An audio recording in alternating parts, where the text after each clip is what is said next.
que ya se está acercando al fin, pero seguimos en Centroamérica y nos vamos para Costa Rica con Xiomara y con Luis, que veo que están conectados.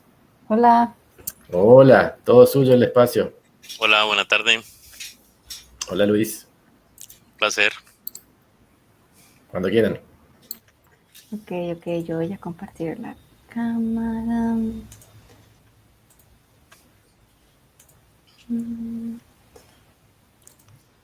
Ok, ahí, Listo. se ve, Listo. listo, Sí, sí, sí. perfecto. Ok, el tema que nosotros elegimos para presentar el día de hoy es el uso de estándares abiertos, experiencia desde la gestión hacia la preservación documental en la Universidad de Costa Rica. Entonces, mi nombre es Xiomara Céspedes y mi compañero es Luis Loría. Para servirles.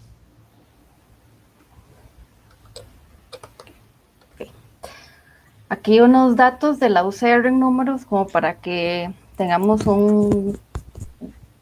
una visión de todo lo que abarca más o menos la Universidad de Costa Rica y cuando implementamos alguna tecnología o algo nuevo en la U, tenemos que ir por partes porque la U es tan grande que no podemos abarcarlo todo de una vez. Entonces acá se ve el mapa de Costa Rica y esos círculos que están ahí es los lugares donde hay sedes y recintos de la Universidad de Costa Rica. Entonces, la universidad tiene 12 sedes y recintos en todo el territorio nacional, 40.585 estudiantes regulares matriculados. A esto tenemos que sumarle como el doble de investigadores, docentes, administrativos. Entonces ya eso se vuelve como una población todavía más grande. Luego 1.867 programas, proyectos, actividades de investigación y prestación de servicios. 724 proyectos de trabajo en comunidades. La Universidad de Costa Rica hace demasiado trabajo comunal o acción social. Y entonces ya esto se expande un poco más de lo que del personal administrativo, estudiante, todo el personal que forma parte de la Universidad de Costa Rica. 1.403 proyectos de investigación, 46 unidades de investigación, 13 facultades, 47 escuelas, 23 bibliotecas y un área súper extensa que ya demasiados números. Y más lo que se le podría sumar en jardines botánicos, centros experimentales o algo así, que son los de ganado lechero, el clorito picado y demás. Don Luis, para que te escuchen todos. Buenas. Esos números que mencionaba Xiomara es un poco para que, como ella decía, tener una idea del tamaño. Para nosotros es muy grande, para otro país, tal vez como Brasil, Chile, México, eh, no es tan grande, pero siempre trabajar en una universidad plantea retos interesantes porque es un universo precisamente de conocimientos y por lo tanto las necesidades y los paradigmas de cada área es diferente. Esto es un resumen. En la presentación va a caer el vínculo para que los que quieran luego ver la historia en la página web del proyecto lo puedan visitar. Y hay una flecha hacia la izquierda, como hacia el pasado, antes del 2008, porque precisamente el movimiento de software libre como software libre inició desde los principios de la conectividad hacia Internet de la universidad, allá entre los 80s y los principios de los 90s. De hecho, la universidad empezó a usar software libre antes de que conociéramos el concepto de software libre. Los matemáticos, los físicos, los computólogos, tanto las chicas que trabajaban ahí como los chicos en esa época, empezaron a utilizar las versiones que habían en ese momento. De hecho, una de las versiones más utilizadas en ese momento y a la fecha es Debian, por ejemplo. También SUSE en su momento. Hay muchos seguidores, de hecho yo usé SUSE por mucho tiempo, me encanta esa distro comercial al margen. Pero entonces hay toda una historia de profesores, de investigadores que por su necesidad de precisión, de velocidad, montón de aspectos técnicos, empezaban a usar herramientas que luego, pues, los que veníamos atrás conocimos como herramientas basadas en software libre o código abierto.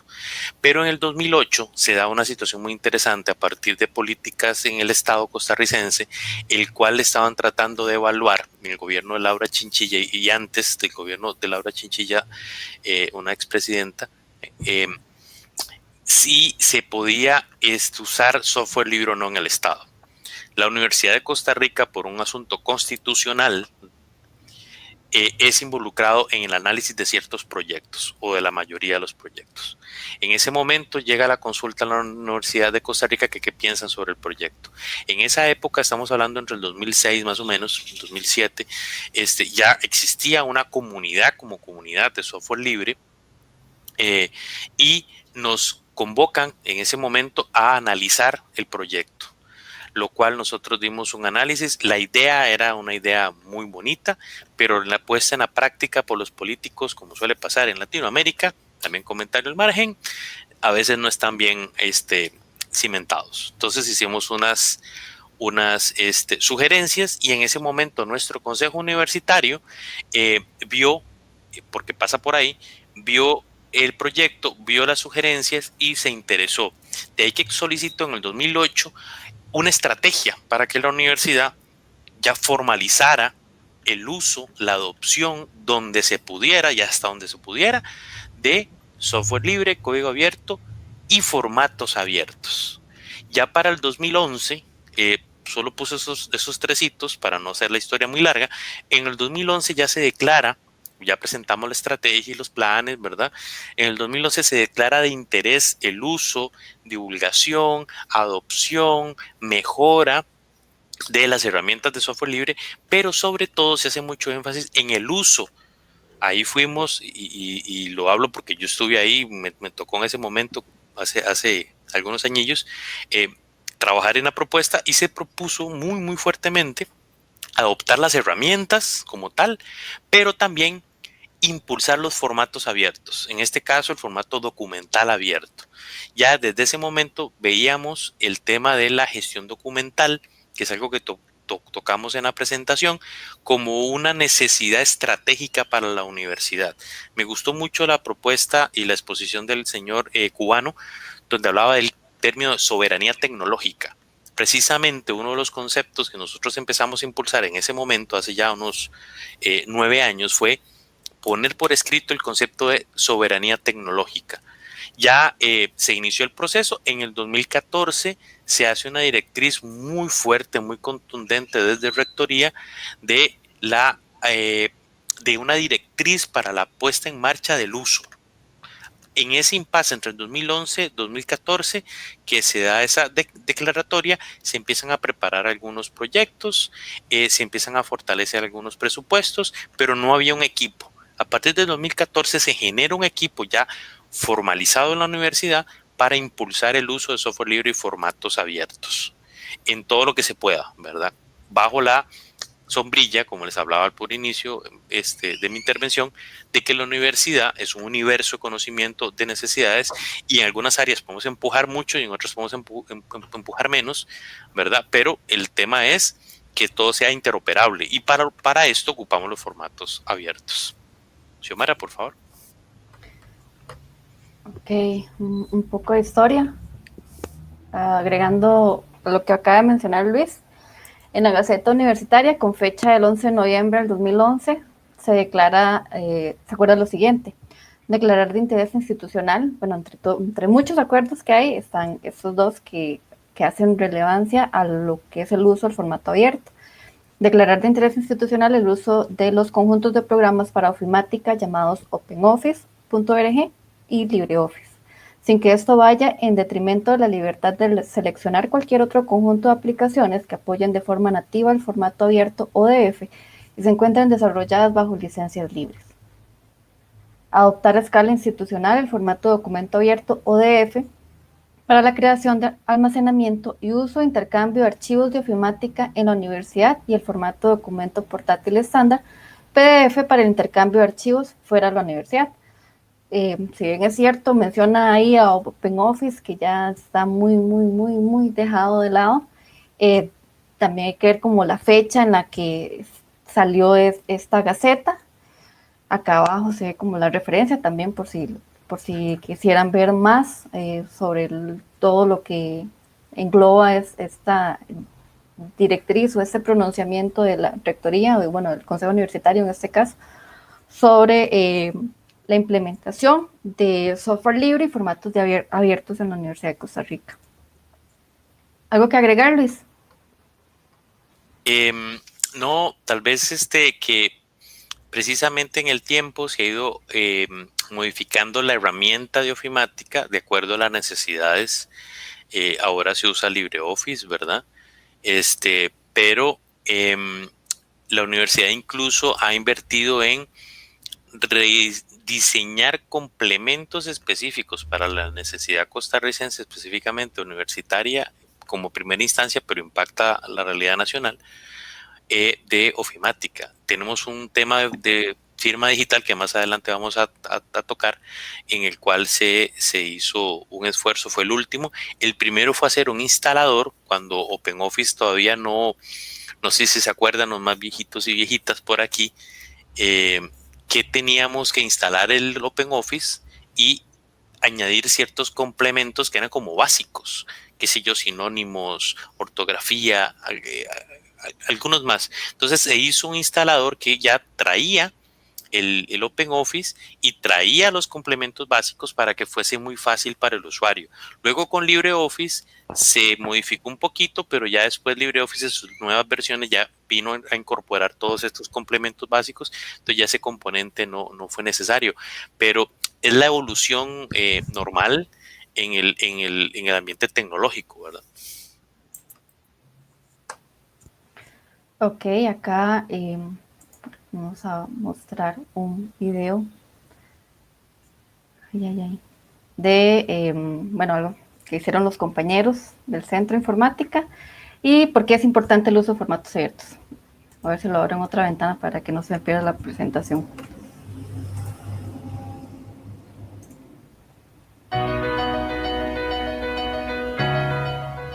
La incompatibilidad es un gran reto para la humanidad. ¿Por qué? Porque siempre hemos tratado de desarrollar en conjunto. El problema existe cuando las empresas desarrollan tecnología de manera cerrada, propietaria, privativa, y entonces hacen que el hardware de esa empresa con otra empresa no se logre hablar. Históricamente, cuando hablamos, por ejemplo, de compatibilidad, el mejor ejemplo es el Betamax y el VHS, que eran los formatos para ver películas hace muchos años. Ellos ya murieron. La industria tuvo que desarrollar algunos formatos abiertos para facilitar el acceso a todo el material multimedial a todos los usuarios. En computación sucede exactamente lo mismo. Estamos hablando que el hardware fue propietario y hoy es totalmente abierto y estándar. El problema que tenemos y el reto está en el software. ¿Por qué? Porque el software maneja formatos específicos de archivos que hacen que un usuario solo pueda trabajar con ese formato, con ese documento en esa herramienta. Mi nombre es Ana Lucía Mayorga, soy investigadora y docente del Centro Nacional de Ciencia y Tecnología de Alimentos de la UCR. Una de las etapas finales dentro de los procesos de investigación es la transferencia de resultados a través de artículos científicos. En mi caso, estuve elaborando un artículo científico. Este manuscrito lo envié a una revista internacional y ellos me hicieron diferentes correcciones. Yo recibí las correcciones, acaté sus observaciones y realicé todas las modificaciones del caso. Algunas de ellas tenían que ver con temas de formato de cuadros, de referencias a lo largo del documento. Yo envío el manuscrito corregido de vuelta y ellos me indican que no hice las correcciones, que siguen existiendo problemas en cuanto a formato. Ahí es donde me doy cuenta que estamos utilizando el mismo software, pero versiones diferentes niveles de actualización, lo que generaba estas dificultades a lo largo del proceso de revisión. Es por esto que yo rescato la importancia de que exista compatibilidad entre distintos software para evitar gastos innecesarios de tiempo y poder invertir al final de cuentas este tiempo de una mejor manera. La universidad ha venido trabajando en esta línea. Desde que empezó todo el movimiento de software libre y salieron todas las referencias internas, también se trabajó el tema de formatos abiertos. El Aurol y otras entidades universitarias vienen impulsando el tema de la gestión documental. Ese es el primer paso para llegar luego a la preservación digital. En este momento la universidad está impulsando mucho dejar el papel, dejar el soporte físico y pasar a un soporte digital, que es donde el formato abierto toma más valor para nosotros. El Centro de Informática ha impulsado el uso del software libre, pero también está y ha impulsado el uso de formatos abiertos. Estas tendencias no están solas en el universo tecnológico. Tenemos otras tendencias hermanas, como por ejemplo la apertura de datos y gobierno abierto, que unidas lo que buscan es democratizar el acceso a la información a cualquier persona en la población. Es decir, cualquier persona del país podía desde su celular acceder a los datos que la universidad genera por medio de las plataformas abiertas. Ese es uno de los fines importantes de una universidad que pretende llevar conocimiento a la sociedad.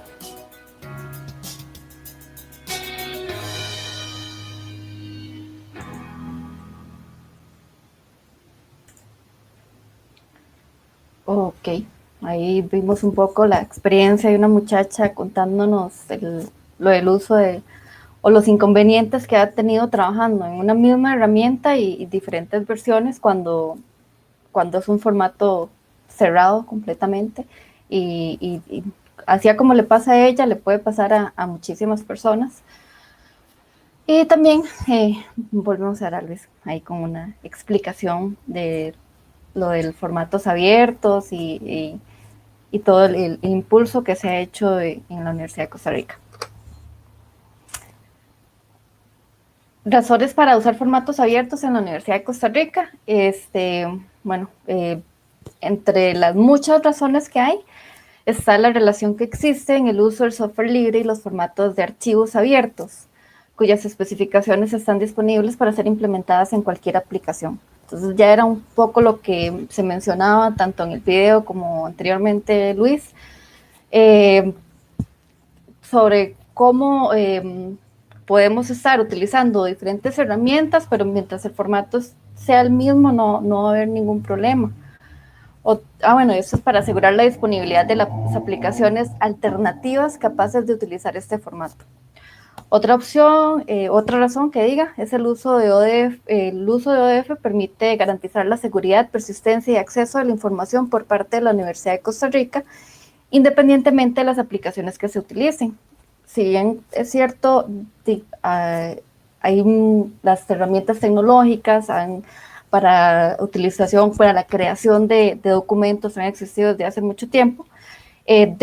Hay otras herramientas que han existido desde muchísimo antes y la Universidad de Costa Rica tiene 80 años de haberse fundado, entonces imagínense la cantidad de documentos que tienen hasta incluso en escrito. Bueno, que hace poco, pues de hecho con la pandemia todavía habían documentos firmados en físico, mejor dicho.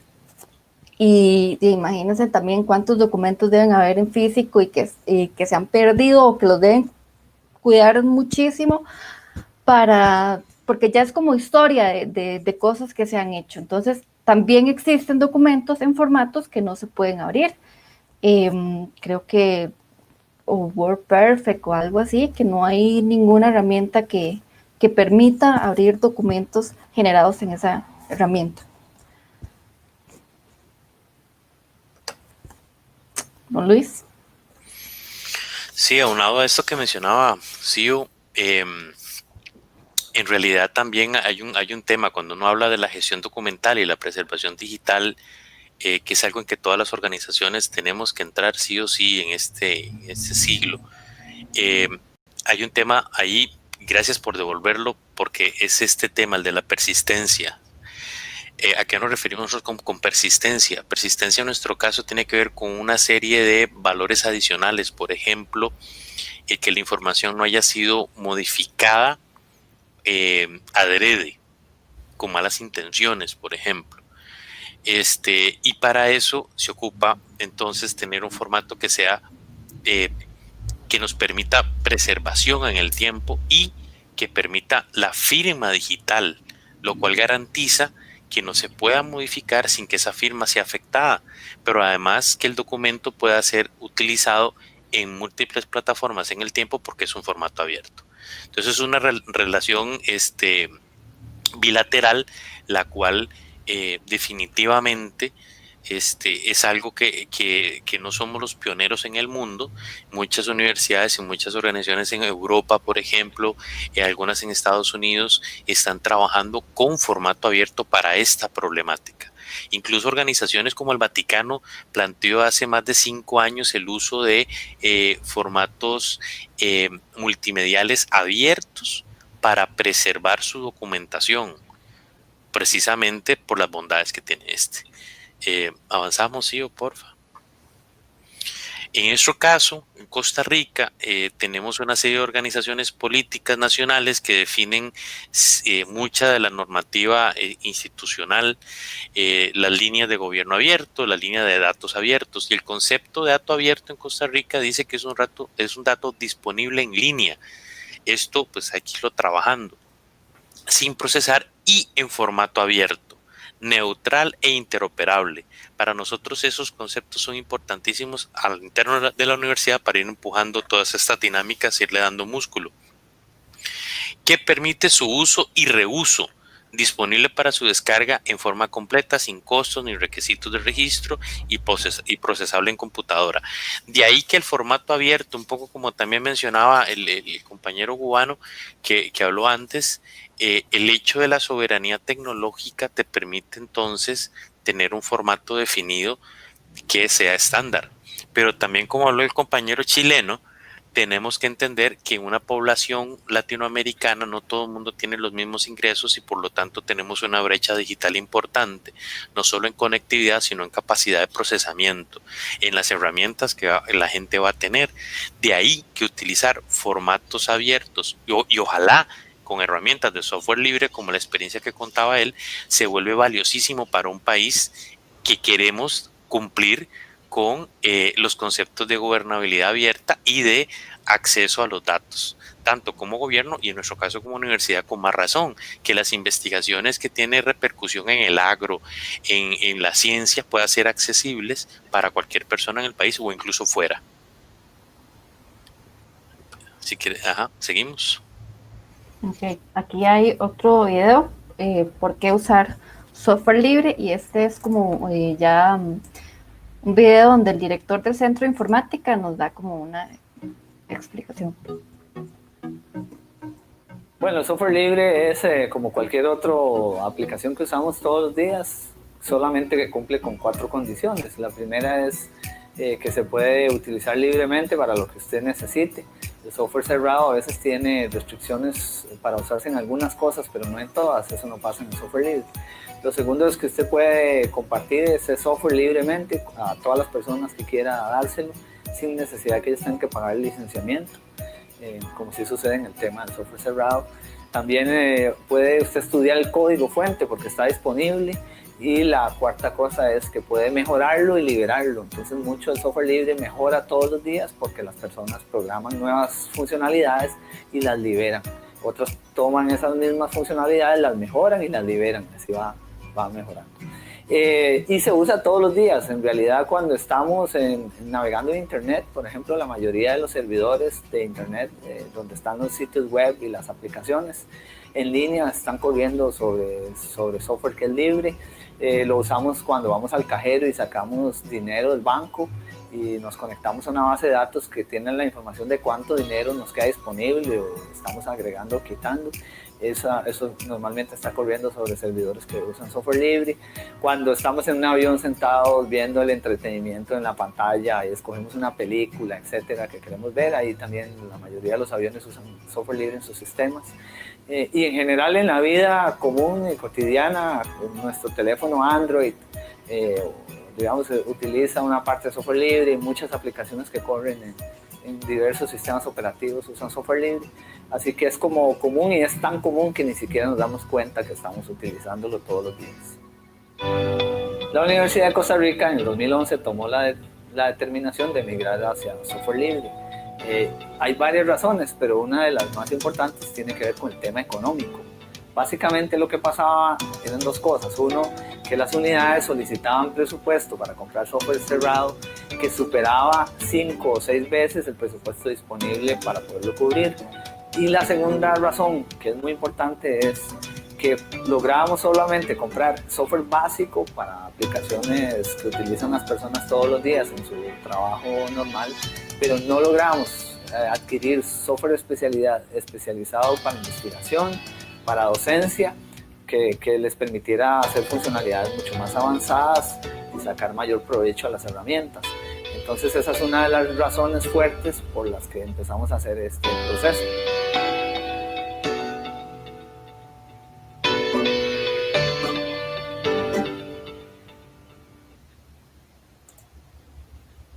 Aprovechando el brazo robótico que vimos al final, en la Escuela de Ingeniería Eléctrica de la Universidad de Costa Rica existen muchos laboratorios de investigación y ellos trabajan con software libre, el brazo robótico. De hecho, esos 3 muchachos que están ahí son estudiantes de maestría en Ingeniería Eléctrica y están haciendo como diversos movimientos del brazo y ahí los están probando y todo es por debajo, es puro software libre. Y de hecho, Xiomara, también utilizan mucho hardware abierto. Se está utilizando mucho hardware abierto en la universidad también. Avanzamos un poquito los objetivos que nos planteamos para acelerar un poquitito por el tiempo. Bueno, que evidentemente ocupamos acceso libre a la información, a los datos y a la información, la posibilidad de utilizar diferentes herramientas, en este caso libres, asegurar la información, lo que ya hablábamos, y que sea posible la manipulación de ellos con diferentes programas. Nos da una mayor autonomía y por lo tanto soberanía también, aprovechar los recursos existentes, tanto humano como técnico, y por supuesto ahorrar en el gasto para hacer reinversiones de una manera un poquito más estratégicas, impulsar el conocimiento del aprendizaje a partir de estas dinámicas. En los últimos 15 años la universidad ha generado muchos proyectos de impacto social, como mencionaba Xiomara al puro inicio, proyectos de acción social como los Titi Robots. No todo está bajo una sola sombrilla, eso es importante indicar, no todo está bajo el proyecto en el cual hemos estado Xiomara y yo, sino que ha sido una mega conciencia universitaria que ha surgido a partir de la divulgación y uso de las herramientas. También el hecho de promocionar el desarrollo de tecnologías libres y código abierto, innovar. Se ha hecho mucha innovación, tanto académicamente como en investigación. Y por supuesto, el proyecto en el que estamos ha trabajado muchísimo en educar a la población en el uso de las herramientas, y principalmente lo que se ha enfocado es educar a educarse en las TICs, que es un reto muy importante, ¿verdad?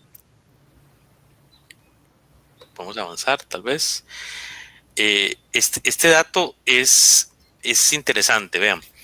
Nosotros en el 2018 se inició un plan piloto de la segunda versión de un gestor documental.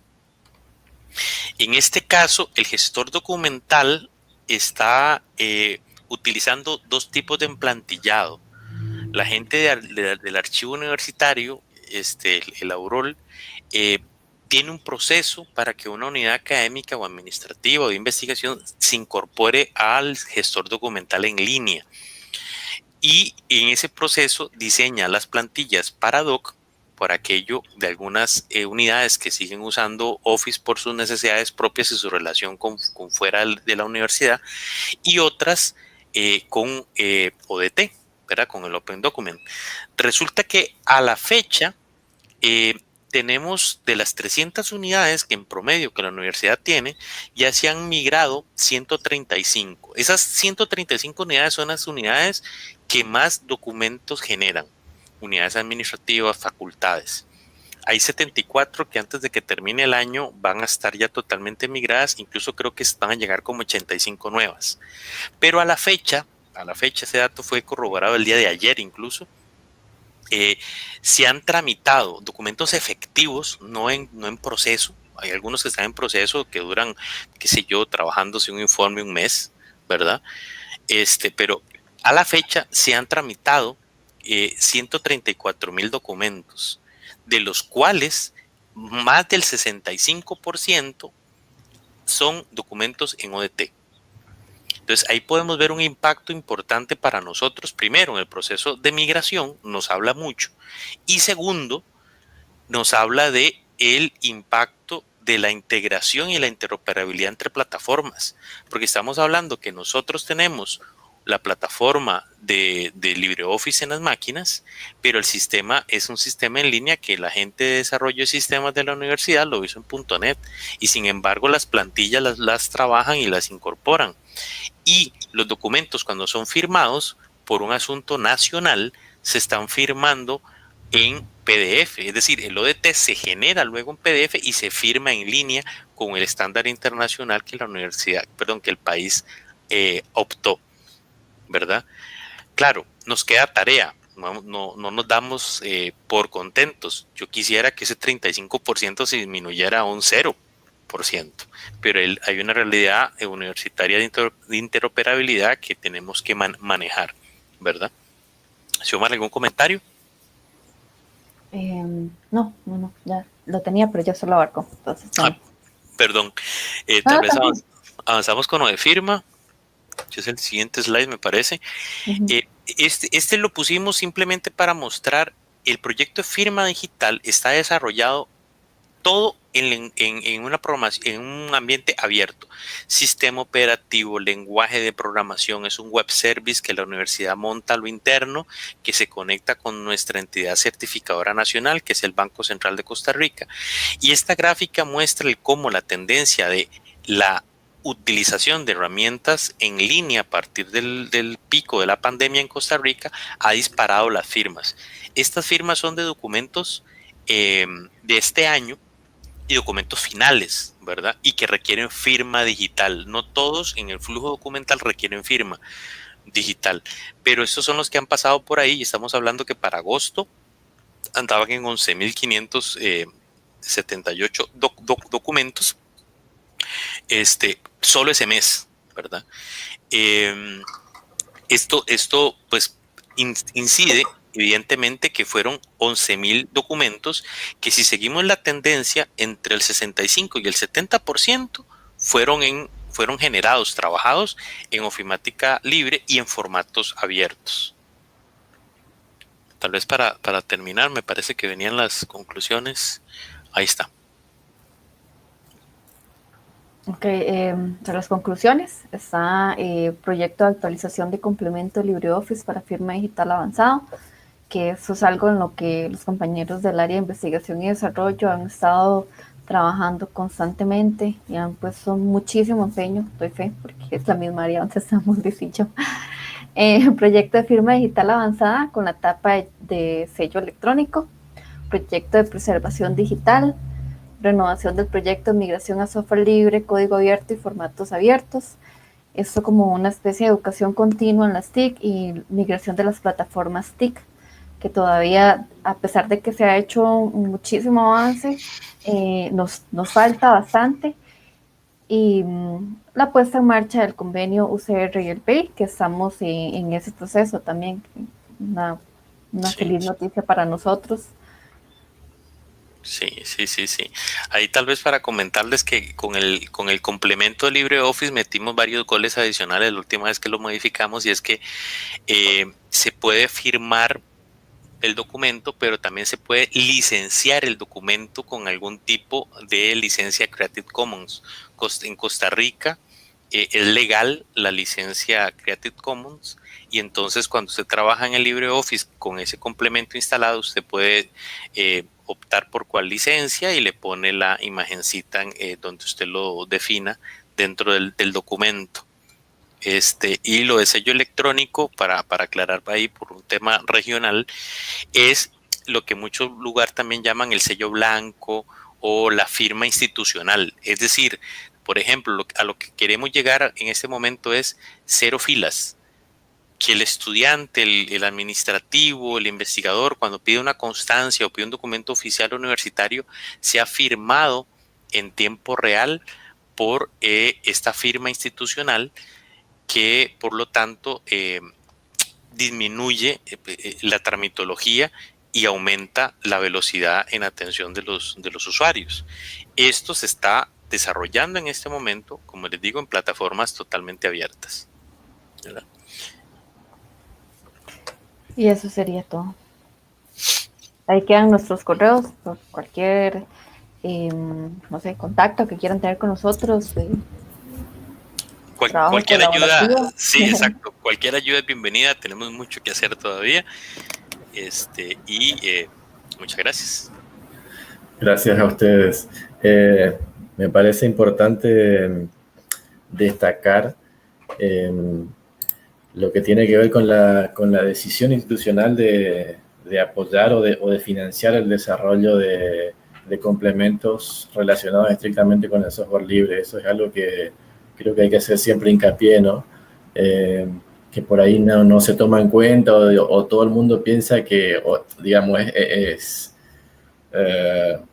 como que está en el colectivo, que el hecho de que sea software libre implica que tenga todo solucionado, que sea un clon de una alternativa que está dando vueltas, y por ahí no se ve la necesidad de invertir o de aportar para completar por ahí esa piecita que hace falta para tener una solución completa y adecuada a la necesidad de cada uno. Eso me parece súper importante. Exacto, don Daniel, exacto. De hecho, Xiomara sé que después en diferentes espacios y ha compartido con algunos de ustedes sobre el proceso, y el proceso ha sido bellamente doloroso, ¿verdad? Así, bellamente doloroso. Hemos aprendido mucho de por dónde sí, por dónde no, al igual que el compañero cubano, que me encantó las dos charlas que logré captar. Tenemos una experiencia en el proceso de migración y tenemos un proceso documentado de cómo hacerlo. Y podríamos darnos el lujo de decir, por ahí no, suave, momento, mejor, ¿verdad? El factor humano, el factor liderazgo y el factor político, que es lo que mencionaba usted, es vital. En un país como Cuba, que tiene una universidad completa de tecnología y ahí tiene una facultad de software libre, y ha tenido tanta trayectoria, pues no es que sea del todo fácil, pero se le facilita mucho. Donde las universidades tienen mucha presencia, Chile, México, y si esas universidades toman la batuta y empiezan a educar también, pero nos vamos a encontrar, por lo menos en Costa Rica, y estoy seguro que en Latinoamérica pasa igual, con que las universidades van por un lado, pero los ministerios de educación van por otro. Sí, eso es. Y hay que recordar acá, abiertamente lo digo, a los compañeros amigos grandes de Microsoft que hacen su lobby político por un lado, y nosotros vamos por el otro. Entonces, no es que sean el diablo, aunque huele a azufre, como decían por ahí hace mucho tiempo, ¿verdad? Pero esa es una lucha de poder, no hay que negarlo. Yo es que a ellos les hablo transparentemente, así como estoy hablando sin tapujos, y creo que la posición política, institucional, vela mucho por esto. Totalmente. Y cuando ya ha pasado tanta agua debajo de ese puente, ya echar para atrás cuesta porque la misma gente empieza a decir, pero ¿por qué estoy pagando? Mis impuestos se están pagando en licencias, en esto, cuando yo puedo hacer lo mío con esto, y cuando yo puedo aprender solo, y cuando además mis sistemas institucionales son interoperables y yo lo uso desde el celular, lo uso desde la tableta, y la cosa se puede preservar. Entonces, por ahí creo que hemos ido sembrando semillas en puntos estratégicos, tratando de que esta cosa se mueva sola y que sea un colectivo apadrinado políticamente, pero que la masa nos movamos, nos empoderemos. Tal cual. Una pregunta que hacía Celia de México, es si están al tanto de otras universidades, de otras instituciones que estén siguiendo el mismo camino en Costa Rica. ¿Querés la palabra, Xiomara? Ok, así como de migrar a LibreOffice, no tengo entendido, pero en el uso de software libre o implementar plataformas en software libre, tengo entendido que la UNA sí. Y el tecnológico, pero no, del tecnológico sí sé que tienen por lo menos la única persona con una plaza a nivel país, podríamos decirle, que es como el recurso para algo de software libre, digamos, es la única plaza que existe en el país con un nombre específico para software libre. Para esto. Sí, de hecho, acá no se menciona porque era muy poco tiempo para todo lo que podríamos haber contado. Eso es como para tomarnos un café, decimos aquí en Costa Rica. Tenemos toda una experiencia país de las universidades en lo que es backend, es decir, todo lo que es infraestructura, DNS, correo, no sé, servidores de archivos, pared de fuego, diferentes elementos, bases de datos. Donde las universidades sí tienen mucho atrás. De hecho, lo último que estamos haciendo medio loco para el ambiente nacional es dejar de pagarle a Cisco la telefonía IP y pasarnos a Asterix. Ya lo veníamos haciendo paulatinamente, ¿verdad?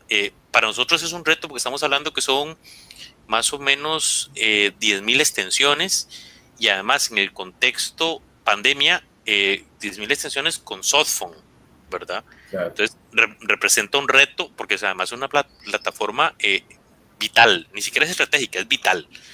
Entonces, VPNs, por ejemplo. Entonces, yo sí sé, como comentaba, ese escenario, pero también conozco que por detrás muchas herramientas están o muchos servicios están basados en ambientes libres. Para muestra un botón, el proyecto EduRoom, que es este proyecto de redes inalámbricas internacionales entre las universidades que usan un tipo de autenticación con SSO, tipo DNS root, ¿verdad? En Costa Rica está implementado con herramientas libres. Tiene el Consejo Nacional de Rectores, que es donde se agrupan las universidades públicas, pues la UCR tiene el segundo en respaldo y todas las demás universidades utilizan los equipos en libre que se autentican. Interesante, interoperabilidad, pero interoperabilidad real, no el tema de neutralidad política que quisieron vendernos en el 2008, donde tenemos LDAPs, Open LDAPs, y tenemos Active Directory, que están amarrados con radios y se autentican. Entonces, esa es la neutralidad a la cual nosotros sí creemos, ¿verdad? No la que nos quisieron vender en el 2008 con este proyecto que se mandó a evaluar, que era como comparemos software libre con software privativo, pero es que no es igual de seguro. O sea, ya lo ponían como por escrito, ¿verdad? Por eso es que el proyecto lo bombardeamos y así no se hace. ¿Verdad? Genial. Para aprender y para, Live streaming is on. Y para compartir donde nos ha dolido. Claro. En verdad los felicito, su trabajo, como ya ustedes bien lo dicen, todavía le cuelga, pero han avanzado muchísimo y eso es un ejemplo muy importante. Gracias. Así es. Gracias, chicos.